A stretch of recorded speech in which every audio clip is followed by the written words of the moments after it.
There are a number of defenses to domestic violence that can be raised. Of course, the number one reason is that the individual is falsely accused and simply that they didn't do it. A common defense to a domestic violence claim is simply that the contact that was made was unintentional. So you're not held liable for an accident.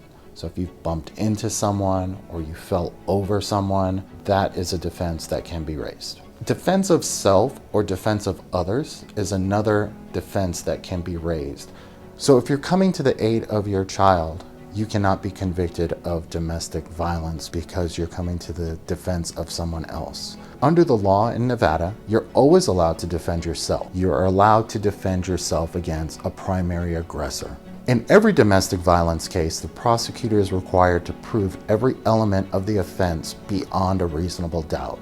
And that's significant because the standard of beyond a reasonable doubt is the highest standard that we have in our justice system.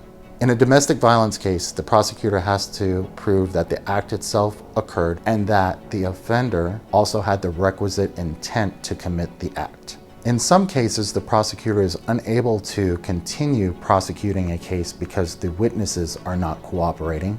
We're also able to get cases dismissed because of pretrial motions. So if we're able to suppress certain evidence, then the prosecutor may not be able to prove all of the elements of the crime, and that itself can result in a dismissal of the case. In every domestic violence case, the police are required to follow certain protocols and the law. In some cases where your rights are violated or the police have violated the law, the prosecutor may not be able to go forward with the charges, which means your case will be dismissed. At the Spartacus Law Firm, we not only look at the conduct of our client or the victim, but also of police tactics and procedures to see if the case must be dismissed. If you've been arrested for domestic violence, please reach out and contact our staff at the Spartacus Law Firm so that we can fight for you.